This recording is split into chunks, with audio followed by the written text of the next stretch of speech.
Bonjour à tous. Hello Salut. Guillaume, ça va? Oui. La pêche? À fond. Ah, c'est top. Bon, question du jour. Question du jour. Vous savez l'histoire de cette fameuse grande courbe de deuil là, qui est utilisée un peu partout, qu'on utilise dans les entreprises, parce que le changement, tous ces trucs-là. On va pas parler de l'origine de la courbe de deuil par rapport aux entreprises, mais bon. Guillaume, il a un truc extraordinaire à nous raconter sur ça. Ouais.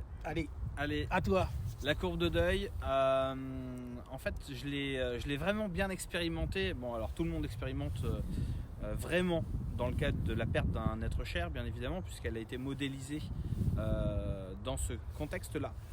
Et aujourd'hui, dans les outils qui sont utilisés et qui sont présentés à un grand nombre de managers par rapport aux techniques de change management, c'est la courbe de deuil, justement pour essayer de leur expliquer à quoi peut ressembler les différentes étapes par lesquelles un collaborateur ou même soi-même on peut passer lorsqu'on fait face à un changement qui est important dans votre quotidien.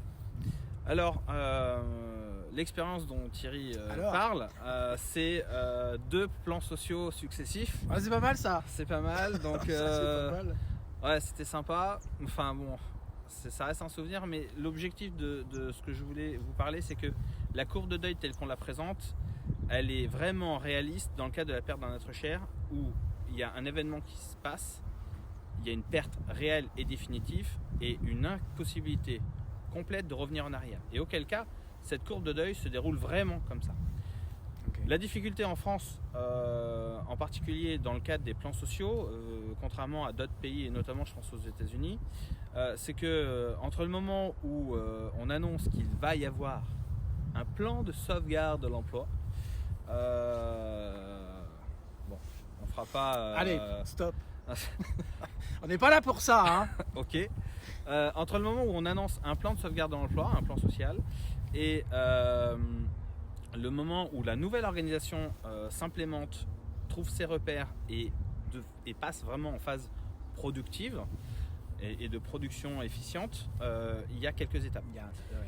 Et la grosse difficulté, c'est qu'en fait, entre le moment où vous annoncez et ces étapes-là, un collaborateur va à tout le long de ce chemin-là se poser un certain nombre de questions et en fait vivre la courbe de deuil en faisant le yo-yo. Et ça c'est compliqué parce qu'en fait un jour vous pouvez être dans la phase de colère, le lendemain vous pouvez être dans la phase de résignation, le surlendemain vous pouvez être dans la phase d'acceptation et puis vous pouvez revenir le surlendemain à la phase de colère parce qu'il y a un truc qui s'est passé qui vous reste en travers.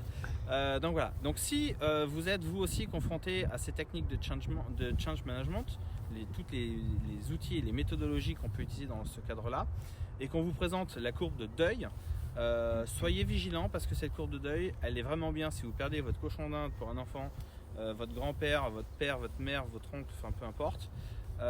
Ok, dans le cadre de la perte d'un être cher. Par contre, dans le cadre d'une réorganisation, vous pouvez être aux manettes d'un projet pour lequel vous croyez définitivement et vous mettez toute votre énergie à défendre votre position. Sauf que les équipes à qui vous faites face, elles peuvent très clairement faire cet effet yo-yo et un matin elles vont être très bien et elles vont être avec vous et le surlendemain elles vont avoir envie de vous. Voilà. Et ça, vous n'allez pas comprendre pourquoi. Voilà. Donc soyez vigilants sur ces outils-là qui restent des concepts. Qu'il faut expérimenter et en découvrir les tenants, les aboutissants et surtout les limites. Grande vigilance. Ouais, très très grosse vigilance. Tout le long. Demandez-vous tous les matins où se situent vos équipes et individuellement où se situe chacun des collaborateurs autour de la table par rapport à cette courbe et vous comprendrez que ça fait du yo. Ça navigue. Ok. Merci Guillaume. Merci Thierry. Parfait. À bientôt. Belle journée. Ciao. À tous. Salut.